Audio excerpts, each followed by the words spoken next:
아씨, 똥 밟았다. 이런. 그러니까 나는 이 개똥 밟은 신발과 함께 계속 살아가야 하는 사람이다. 안녕하세요. 저는 젊은 ADHD의 슬픔을 출간하고 작가로 활동하고 있는 정지음이라고 합니다. 반갑습니다. 무언가에 집중하지 못한다. 충동 조절이 안 된다. 물건을 어디에 뒀는지 잘 잊는다. 실증을 자주 느끼고 무기력하다. 이런 증상이 있다면 여러분도 성인 ADHD를 의심해 볼 필요가 있습니다. 처음에는 이제 흡연 문제가 있었어요. 제가 되게 오랫동안 담배를 끊지 못했는데 그래서 이제 금연약을 타러 병원에 가게 된 거예요. ADHD의 또 가장 큰 증상 중에 하나가 충동을 제어하지 못하는 게 있거든요. 그래서 뭐 과소비나 그런 것도 다 충동과 연결돼 있으니까 그래서 저는 이제 그 흡연 문제로 충동 조절에 문제가 있다는 게 보여서 약간 이렇게 감자 캐듯이 다 이렇게 문제가 좀 끌려 나온 그런 케이스였어요. 성인 ADHD는 어렸을 때 나타난 주의력 결핍 과잉 행동 장애가 완치되지 않고 성인이 돼서까지 지속되는 건데요. 선생님께서 저를 이렇게 부르시더니 임원을 이렇게 책 같은 걸 이렇게 주시는 거예요. 그래서 제가 1년 동안 맨날 썼던 반성문이었고, 근데 그때도 좀 몰랐던 것 같아요. 왜 이걸 나만 봤지? 나만 썼나? 교실 안에 있기보다는 복도에 나가서 있는 게 조금 더 익숙한? 교실에 있는 게 너무 답답하니까 쫓겨나고 싶어서 그냥 수업 듣다 갑자기 일어나가지고 소리 지르거나 괜히 막 뭐 이렇게 떨어뜨리거나. 항상 제 인생이 이상하다는 생각은 있었거든요. 제가 이상하다는 사실은 감지하고 있었지만 어떤 방식으로 이상한지에 대해서는 생각을 안 하고 이제 살아왔다가 갑자기 거기에 이름이 붙고 그 이름이 심지어 정신과적 진단명이라는 거에 대해서 정상성이라는 절벽에서 누가 저를 발로 찬 느낌이 들었어요. 같이 있고 같이 대화를 나누는데 이 사람들과 나 사이에 뭔가 어떤 묘한 계급 같은 게 생긴 느낌이 들기도 했어요. 그러니까 저 사람은 정상이어서 계속 정상적인 길을 갈 수 있겠지만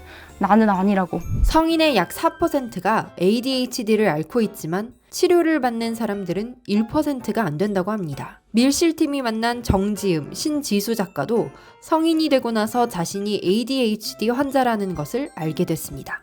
자꾸 나한테 냄새가 나는 것 같은데 이제 물증이 없고 심증만 있다가 알고 보니까 내가 신발에 똥을 밟았더라. 약간 이런 느낌이에요. 기쁘다기보다 아씨, 똥 밟았다. 이런. 하지만 나한테는 갈아 신을 신발이 없는 느낌? 그러니까 나는 이 개똥 밟은 신발과 함께 계속 살아가야 하는 사람이다. 내가 진짜 장애를 갖게 되는 건가? 이제 진짜 장애를 가졌다는 걸 인정해야 되는 때가 온 건가? 산만함, 과잉행동, 충동성, 무기력 등이 증상으로 나타나는 ADHD는 사회생활을 해야 하는 성인들에게 더 치명적일 수밖에 없습니다. 면접이 있었는데 면접에 들어갔는데 그 면접관들의 말이 하나도 입력이 안 되는 거예요. 저한테 뭐라고요? 이 소리만 하다가 나왔거든요. 당연히 떨어졌죠. 근데 이런 식으로 그러니까 나의 하루의 컨디션을 완전 망쳐놓거나 나의 그 몇 분을 망쳐서 내가 더 나은 곳으로 갈 수 없게 만드는 일이 되게 많아요. 내가 선택할 수 있는 건 사람들이 고르고 남아서 나한테까지 돌아오는 것들이었다는 생각이 좀 들었어요. 겉으로 보기에는 저런 것도 다 잘 해내는 사람이 있는데 어떻게 저런 기본적인 일상적인 것조차 못할 수가 있지? 이런 의문이 들게 하는 불일치? 어린 시절 발견하지 못한 것에 대한 안타까움이 있는 이유입니다. 어렸을 때 만약에 발견을 했다면 대단히 훌륭한 사람은 되지 못해도 적어도 몇 가지의 진로 가능성에서 내가 그걸 고를 수 있는 사람은 되었을 것이다 라는 생각이 들어요. 정신없는 남자아이, 아동 ADHD 하면 떠오르는 이미지입니다.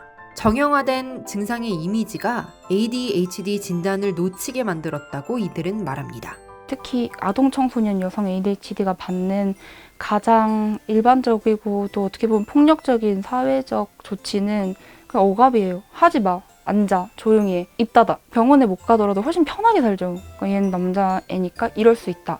저는 오히려 어떤 말을 듣고 자랐냐면 네가 남자로 태어났어야 한다는 말을 많이 들었어요. 근데 그 반대로 생각했을 때 남성 아동 청소년 ADHD가 네가 여자로 태어났어야 된다는 말은 듣지 않으니까 심지어 눈에 띄는 증상이 있는 여자아이들도 부모님이나 교사들로 하여금 근데 저 정도면은 우리가 집에서 케어할 수 있을 것 같아. 교실에서 케어할 수 있을 것 같아. 라고 좀 오해를 하신다는 거죠. 또 여자아이들이 증상을 잘 숨기는 것도 좀 크게 한몫을 한 것 같아요. 내가 이렇게 하면은 또 지적을 받는구나 라고 알아서 훨씬 더 억제하고 견디고 순응하라고 배우는 것도 여자아이들이다 보니까 어른이 되어서야 발견한 장애지만 나의 일부로 받아들여 살아가고자 노력합니다. ADHD 때문에 안 돼. ADHD 때문에 이거는 안 맞을 거야. ADHD라는 이름을 갖다 붙이면 되게 자기 낙인을 찍기가 쉽거든요. ADHD와 관련한 특성들에 몰두하지는 않으셨으면 좋겠다는 생각이 들어요. ADHD들은 이 세상을 다양화시킨다고 생각해요. 우리는 힘들지만 그런 역할을 맡고 있으니까 세상을 더 좋은 쪽으로 굴린다고 생각해요. 쓰레기 주워다가 신발이나 옷 만드는 회사 있잖아요. 그러니까 나쁜 거에서 모두를 위한 좋은 걸 추출할 수 있는 사람?